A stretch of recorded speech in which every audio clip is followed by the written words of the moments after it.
I never wanted the farm.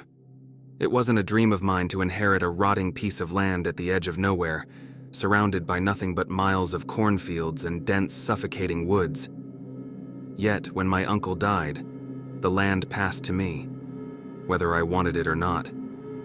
I hadn't seen Uncle Carl in years, and my memories of him were hazy at best. I remembered a tall man with cold eyes and calloused hands. He never visited, and my parents never talked much about him, only vague mentions of family business. Now, I was the only one left to carry on whatever that business was.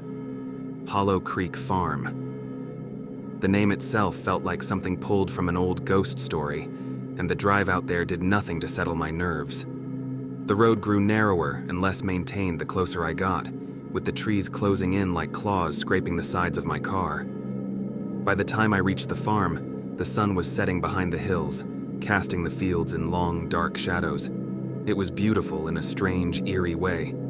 Peaceful, if I could ignore the gnawing sense of unease that crept up my spine. The house stood in the middle of the property, a dilapidated two-story building with peeling paint and broken shutters. Beyond it lay the fields, stretching out into the horizon. But the most unsettling part of the farm wasn't the house or the creaking windmill. It was the Scarecrows. There were more of them than I expected, far too many for a farm this size. At least a dozen stood scattered across the fields, each one looking more grotesque than the last. Their bodies were crudely stuffed with straw, their burlap faces sewn into crude, twisted expressions. They weren't the kind of scarecrows you'd see in a children's book. No, these looked wrong, like they had been made by someone who barely remembered what a human face looked like. I walked the perimeter of the farm as the last light faded, trying to ignore how the scarecrows seemed to loom over me. Their black button eyes followed me wherever I went. At least it felt that way. They didn't belong here. But then again, neither did I. The air was unnervingly still, not a whisper of wind to rustle the corn or the old oak trees that bordered the property. The quiet out here was so much more complete than anything I'd ever known. No cars, no hum of electricity, no voices.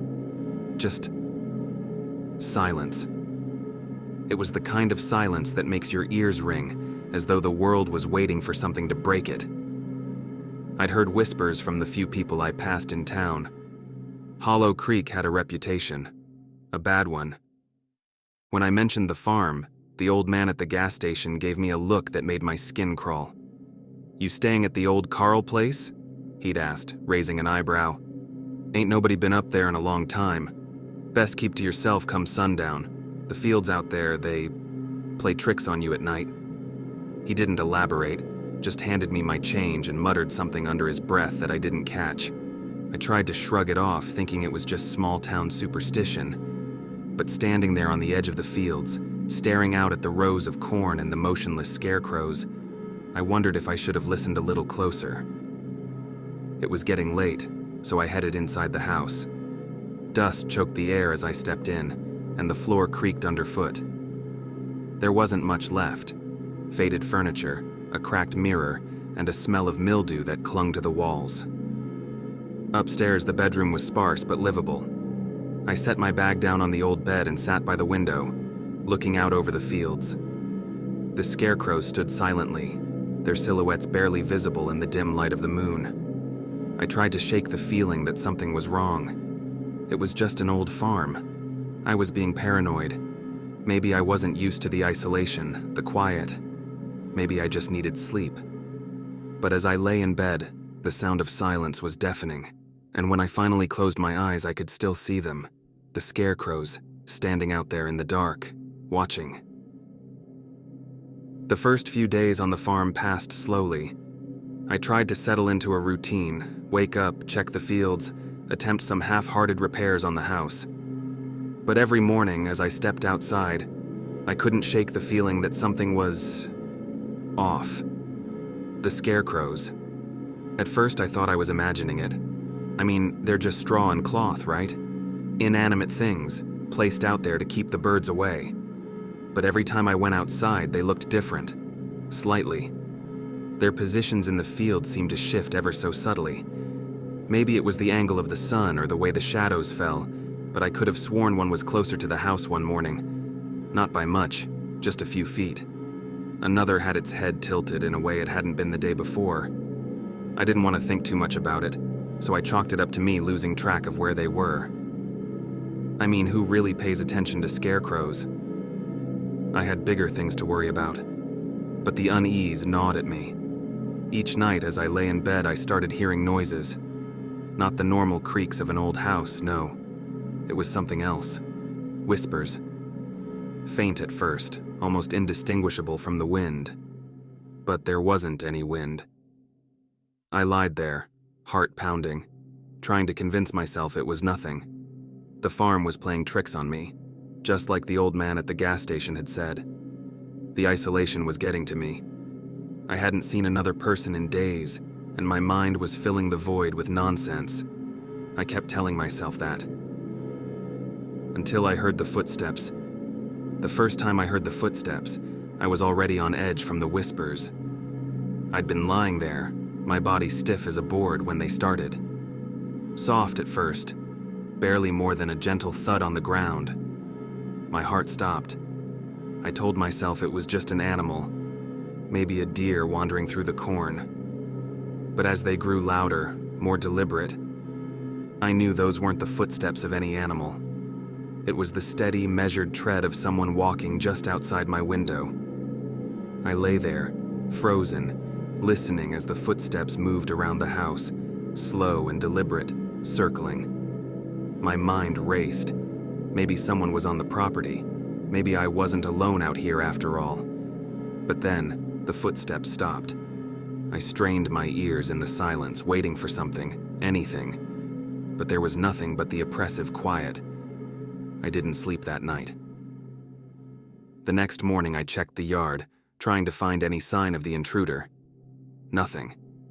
No footprints, no broken branches, nothing to suggest anyone had been there at all. But when I looked out toward the field, one of the scarecrows was in a different position. It wasn't subtle this time. It had moved a good 20 feet closer to the house.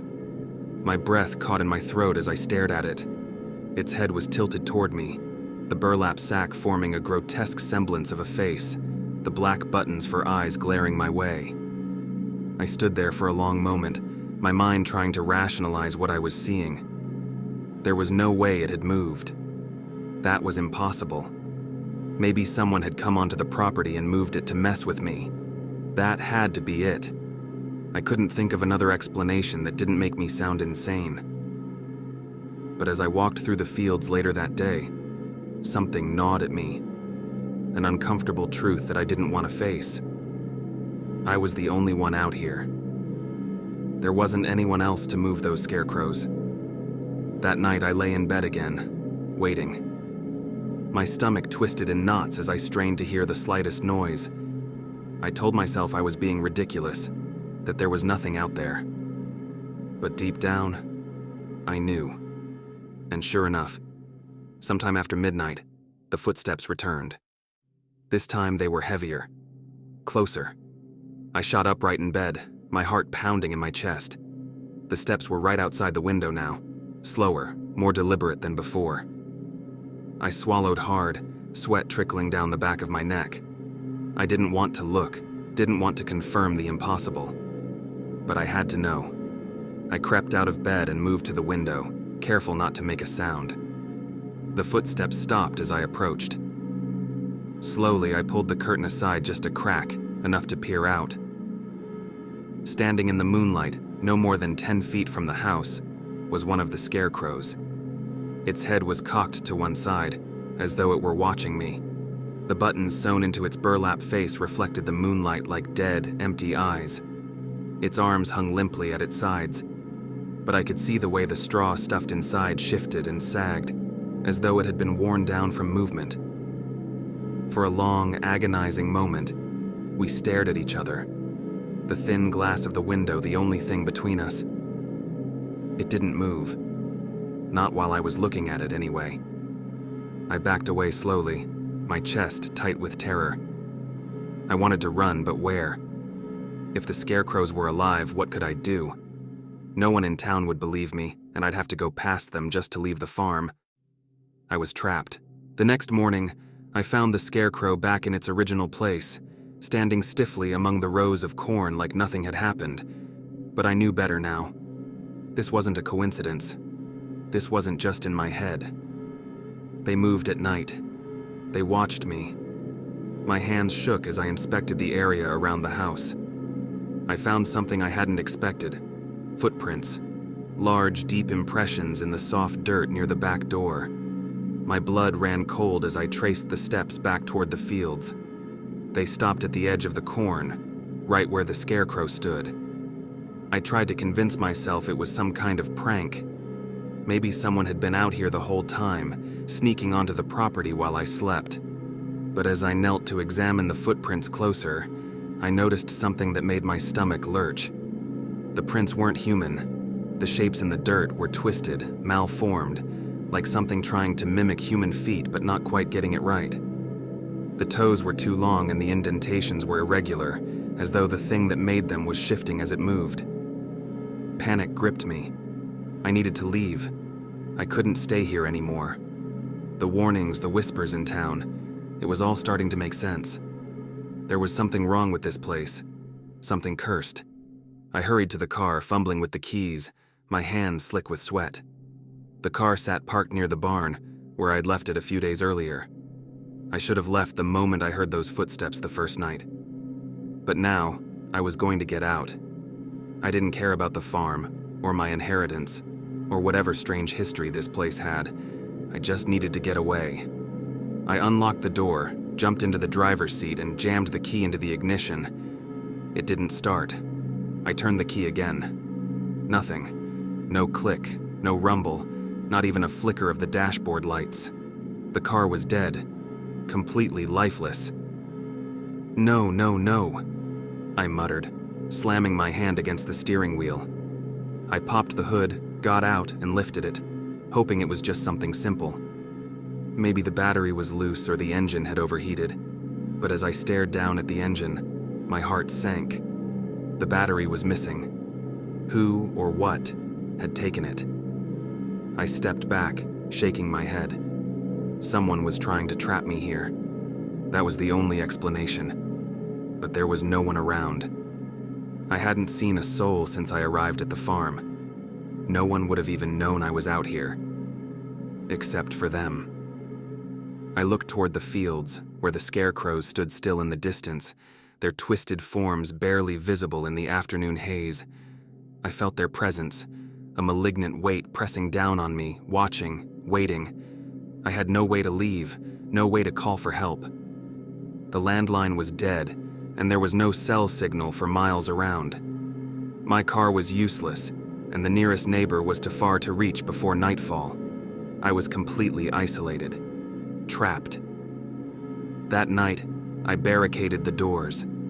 I pulled heavy furniture in front of every entry point, locked every window, and armed myself with a rusty axe I found in the barn. I didn't know if it would help, but holding it made me feel a little less helpless. I stayed awake, every muscle in my body tense, waiting for the inevitable. Hours passed, the house creaking and groaning around me, but nothing happened. For a moment, I thought maybe it was over. Maybe the Scarecrows had lost interest. But then, just as I began to relax, I heard it. A scratching. Soft, persistent scratching at the back door, like nails scraping against wood. My heart leapt into my throat as I clutched the axe tighter, sweat slicking my palms. The scratching grew louder, more frantic, until it was joined by a low, rhythmic tapping, like something was knocking on the door in a mocking cadence. I didn't move. I didn't breathe. I sat there, gripping the axe, waiting for the door to splinter under the pressure. But it never did. The tapping and scratching continued for what felt like hours. And then, just as suddenly as it had begun, it stopped. I waited in the silence, listening, barely daring to move. My knuckles were white around the handle of the axe. When the first light of dawn filtered through the window, I dared to unlock the door and look outside. The Scarecrows were back in the field, standing at attention like soldiers awaiting orders. But the ground around the house told a different story.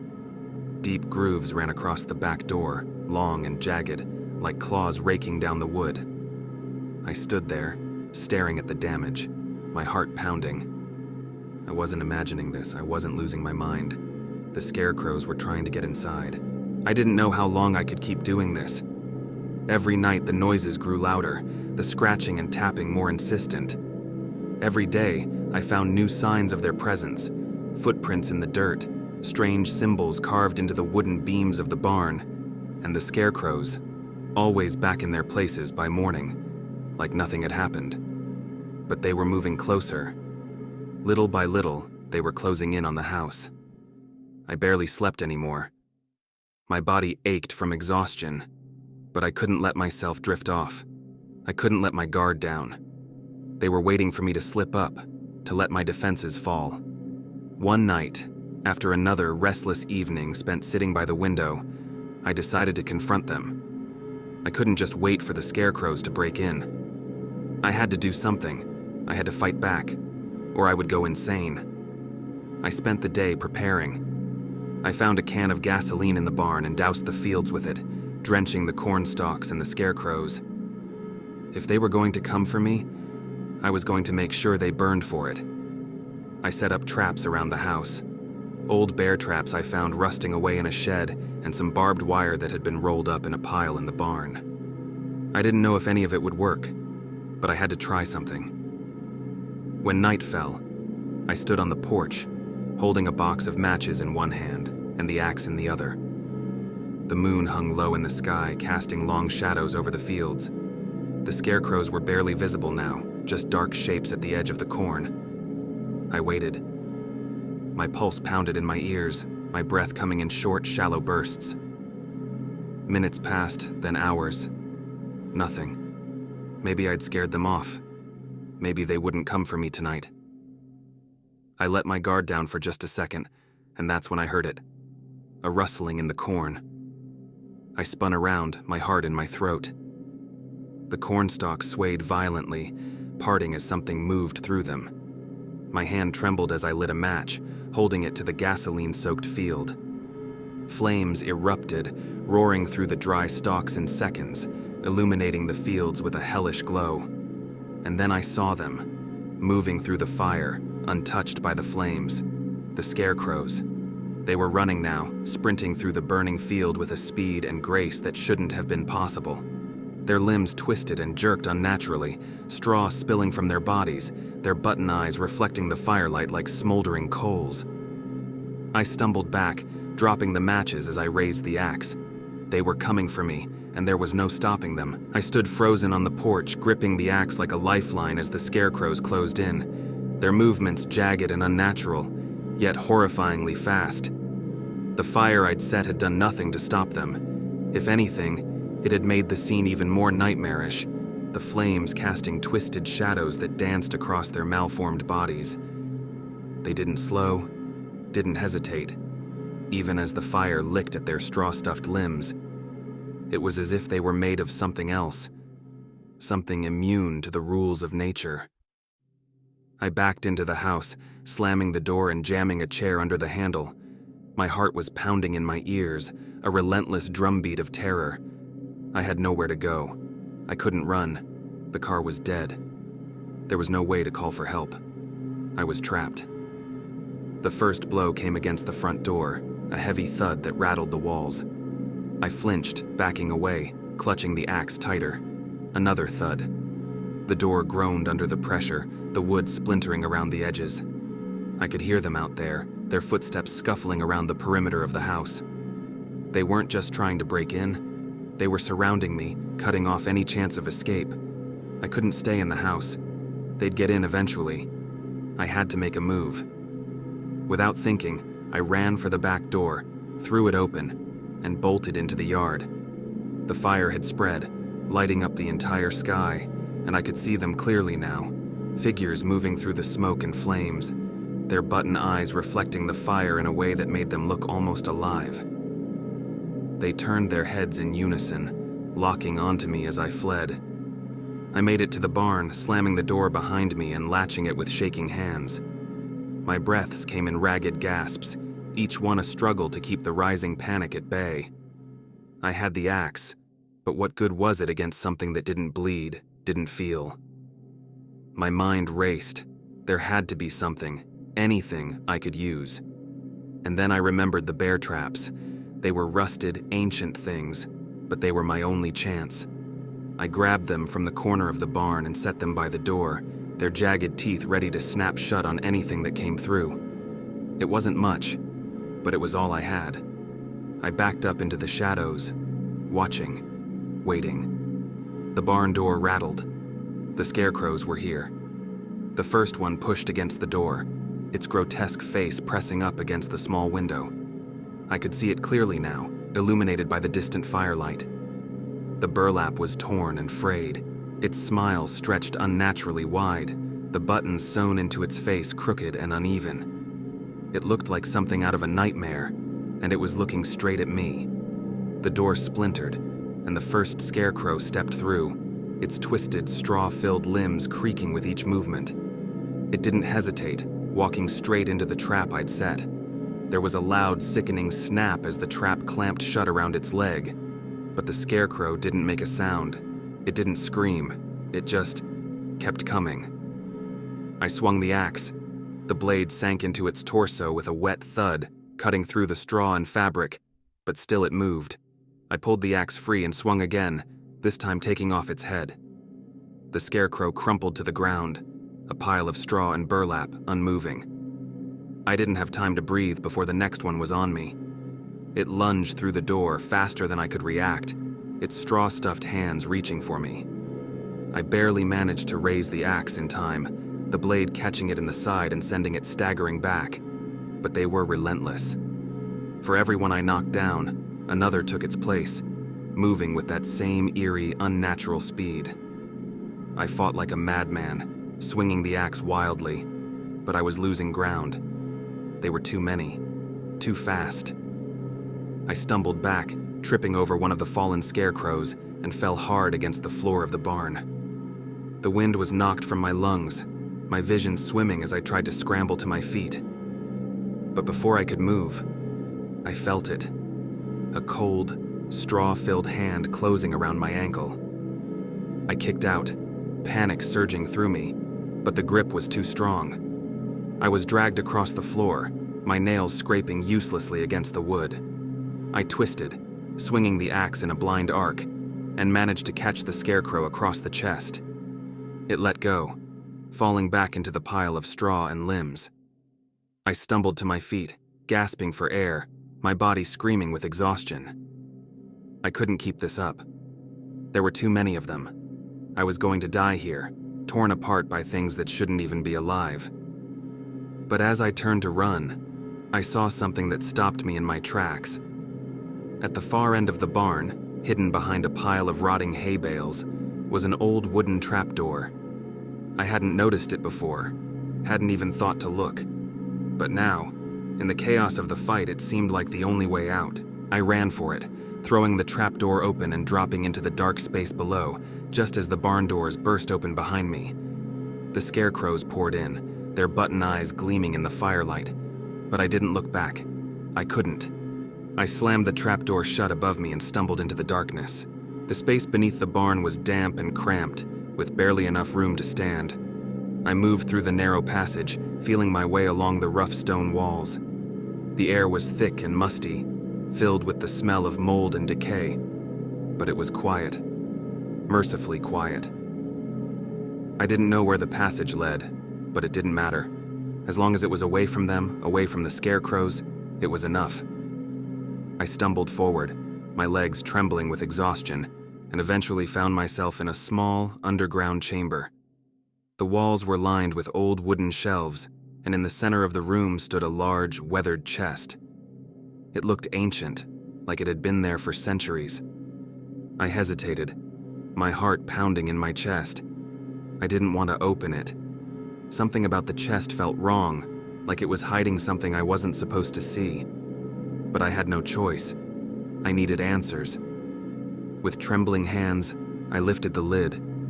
Inside the chest were journals, dozens of them, stacked neatly on top of each other, their leather covers cracked and worn with age. I picked one up, wiping the dust from the cover, and opened it. The writing was cramped and difficult to read, but I recognized the name immediately. Carl Holloway, my uncle. I flipped through the pages, my eyes scanning the frantic, scrawled handwriting. My uncle had written about the Scarecrows, about how they had been made by our ancestors, not to guard the crops, but to guard something far older and far more dangerous. They had been cursed, imbued with a dark power to serve as protectors of the farm, but over time that power had twisted, corrupted. The Scarecrows had become something else, something alive. The last few entries were desperate, the writing barely legible. My uncle had tried to escape them, just as I had, but they had taken him. And now, they were coming for me. I dropped the journal, my hands shaking. The Scarecrows weren't just cursed, they were cursed to find a new host, to replace the one they had taken, to continue the cycle. And I was next. I didn't have much time. The Scarecrows would find the trapdoor soon enough, and when they did, they would tear through it like they had everything else. But I wasn't going to let them take me. Not without a fight. I grabbed the last of the gasoline from the shelves, drenching the chamber in the stinging fumes. The wood absorbed it quickly, the smell overpowering in the enclosed space. I had one match left. Just one. I held it in my trembling hand, staring at the small flame, feeling the heat of it burn my skin. The sound of splintering wood above me was deafening. They were coming. The trapdoor groaned under the pressure of their assault, straw limbs battering it from above. I hesitated. Something in me rebelled against the fire, against the destruction. Maybe because I knew it wouldn't be enough. Maybe because part of me still thought there had to be another way out. But there wasn't. The Scarecrows couldn't be stopped. I realized that now. They had taken my uncle, and the countless others who had lived and died on this cursed farm. And they would take me too. But maybe I could slow them down. Maybe I could give the next poor soul who inherited this place a fighting chance. I dropped the match. Flames erupted around me, engulfing the chamber in an instant. The smoke stung my eyes, burned my throat, but I didn't care. I wasn't going to wait for them to find me. I was going to die on my own terms, or so I thought. The trapdoor burst open just as I collapsed against the stone wall, choking on the thick, acrid smoke. I could barely see through the haze, but I felt them. The air shifted, cold and unnatural, as the first Scarecrow dropped into the burning chamber. Its button eyes gleamed through the smoke, lifeless yet so full of intent. It didn't flinch at the flames licking its straw-filled body. None of them did. They moved through the fire as if it didn't exist, their grotesque limbs twisting and jerking with unnatural speed. I swung the axe weakly, but my strength was gone. The first Scarecrow batted it aside, and I fell back, hitting the stone floor hard. The room was spinning, the heat unbearable, but all I could focus on was the figure standing over me. Its burlap face loomed closer, twisted into that same horrific grin. The last thing I saw before everything went dark was its black button eyes unblinking. That's how I ended up here, writing this. I don't know how much time I have left. Not much, I suspect. The flames are gone now. Nothing but smoke and ash left of the farm. But the Scarecrows, they're still here. They didn't burn. Nothing can stop them. I can feel it happening, the change. My limbs are stiff, heavy. My skin is growing tighter, cracking like dried leather. I look at my hands and they don't feel like my own anymore. The transformation is slow, agonizing. I can feel the straw where there used to be muscle, and I can hear the faint rustle of it whenever I move. I thought I had won. I thought I had beaten them. But now I understand. The curse wasn't about survival. It was never about escape. It was about replacement. They need someone. A new guardian for the fields. And now, that someone is me. I can't run. I can't fight. My body no longer obeys me. The Scarecrows are watching, standing silently in the corners of this ruined place, waiting for me to join them. By the time you read this, it'll be too late for me. But maybe it won't be too late for you. If you ever find yourself at Hollow Creek Farm, leave. Don't stop to investigate the whispers. Don't listen to the warnings of the townspeople. And most of all, don't stay past sundown. Don't be drawn in by the lure of the land or the promise of inheritance. It's a trap. A curse that has claimed generations, and it will claim you too if you let it. The Scarecrows, they never stop. They're patient. And when they find someone foolish enough to think they can beat them, they wait for their moment, and then they take you. I can feel it now. My fingers can barely type these words. My legs are numb, my skin has hardened. I'm becoming one of them. I just hope this warning reaches someone before it's too late. I hear them outside again, scraping against the window. I can't move anymore, but it doesn't matter. Soon I'll be standing in the field with the others, forever watching, forever waiting. Don't come here. Don't look for me. I'll be in the field, waiting.